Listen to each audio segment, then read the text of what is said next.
in today's lesson, we are going to start with Luke chapter 6. Alright, Luke chapter 6, what is the summary of it? Okay, let's look at it first so that we can have a better understanding when we look through it. The first part, it is actually talking about the conflict over the Sabbath. So basically, it is talking about Sabbath, the first two parts. And then after that, we can see that Jesus chose the 12 disciples or the 12 apostles. And the third part, it is actually talking about the Sermon on the Plain. We'll look at that later, okay? Anyways, in today's lesson, we are going to learn about the conflict of the Sabbath. The conflict of the Sabbath, it is a huge topic. It is like the main topic or a big topic. And then inside that, there are two parts.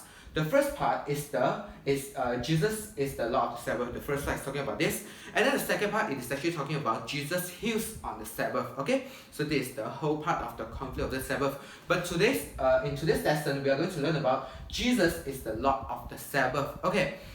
Jesus is the Lord of the Sabbath. What does it mean? That means Jesus has authority over the Sabbath. Okay? Okay, now we look at what is Sabbath. What is Sabbath?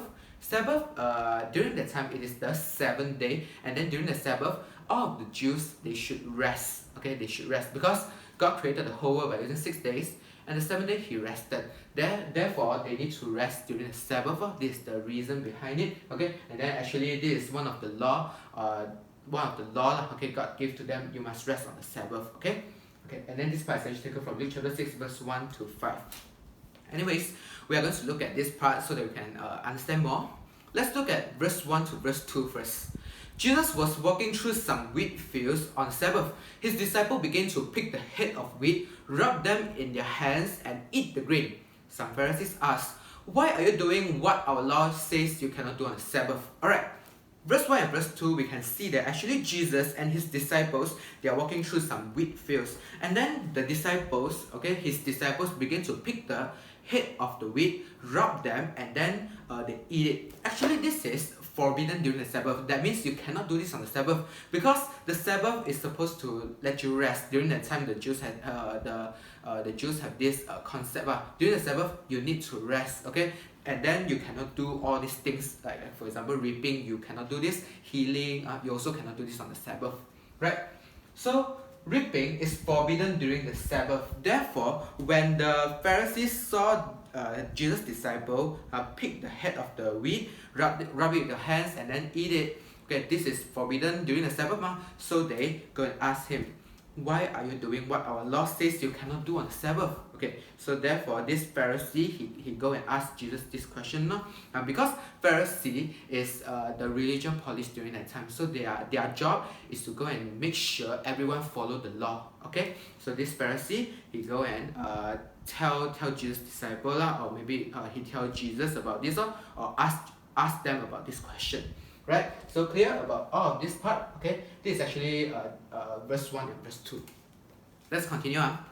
Jesus answered them, "Haven't you read what David did when he and his men were hungry? He went into the house of God, took the bread, offered to God, ate it, and gave it also to his men. Yet it is against our law for anyone except the priest to eat the bread." And Jesus concluded, "The Son of Man is the Lord of the Sabbath." Okay, after the Pharisees, they asked Jesus this question, what is Jesus' response? Okay, Jesus quoted a story from the Old Testament, which is David's story. Okay, actually David, when David and his men were hungry, he went into the house of God, which is the temple. He went into the house of God, took the bread offered to God, ate it, and gave it also to his men. Also to his men. Yet it is against the law for anyone except the priest to eat the bread. Okay, during that time, this bread, you can go and look at Leviticus chapter 24, verse 5 to 9. It has written over here. Okay, this bread, it is actually offered to God, and it can only be eaten by the priest. Other people, you cannot eat it. Okay, this is also one of the law during that time. Okay, you cannot eat the bread offered to God. Only the priest can eat it. But King David, when he and his men were hungry, they still eat it. That means they also break the ceremonial law. They didn't follow the law, right or not? But we can see that God still used David. God still made him as king. He's a king after King Saul, right or not? So we can see that God actually didn't really look at the ceremonial law. God didn't God is not like, oh, you didn't obey the ceremonial law, then I don't love you already. No, God look at your heart. He doesn't look at the ceremonial law, whether you obey this or not. He look at the heart. Okay, so Jesus is pointing out this story to tell the Pharisee that, okay, the ceremonial law is not the biggest among all. It is not, you cannot put the ceremonial law above God. Okay, this is what Jesus is trying to tell the Pharisee. Okay, and then we can see that David, he took the bread, okay, supposedly it is offered to God, and then it should be eaten by the priest, but they are hungry, so they eat it, and then so they eat it. If you want to check out the story, you can go and check out 1 Samuel chapter 21 verse 1 to 6. The story is over here, so you can go and check it out. Okay, David and his men had break the ceremonial law, okay, but God still used him, and God still made him as a king. So you can see God actually didn't really care about the ceremonial law. Ceremonial law is for you to be holy and to be faithful to God, but you shouldn't put ceremonial law above God. Okay, so this is the reply of Jesus. And then at verse 5, Jesus said, the Son of Man is the Lord of the Sabbath. So Jesus is trying to say that the Son of Man, which is he himself, Jesus, has authority over the Sabbath, and then he is the Lord of the Sabbath. Okay, let's look at over here. This is actually taken from note D. If you have your textbook, you can look over here. Note D. Okay, this is the very important part because exam they would like to ask this part. Okay, they may ask you, what do Jesus teach about the Sabbath? Okay, what is Jesus teaching about the Sabbath? Okay, during that time, let's look at here. This is a very, very important part, so you need to look at here.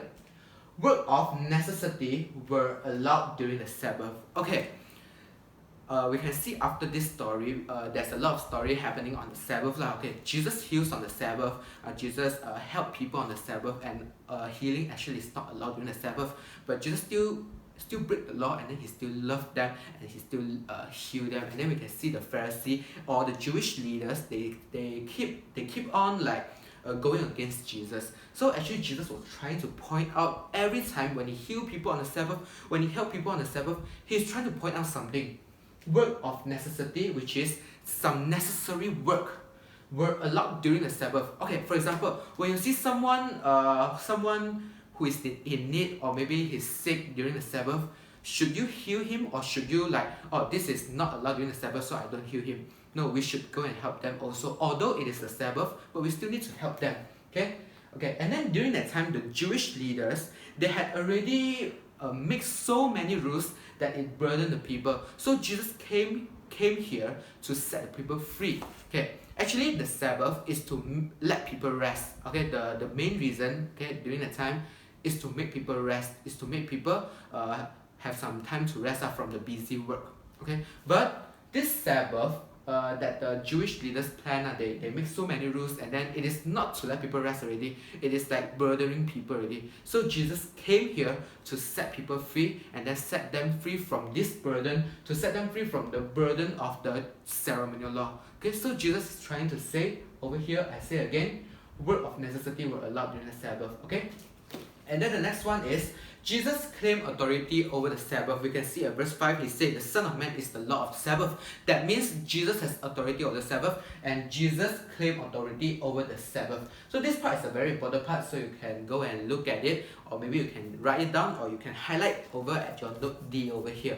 It is quite an important part because exam, they like to ask you this question. Essay or context also the same, so you need to write it down. Okay?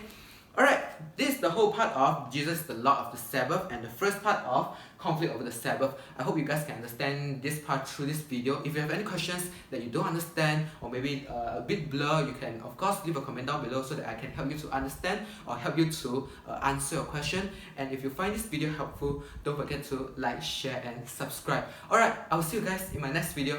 Bye bye.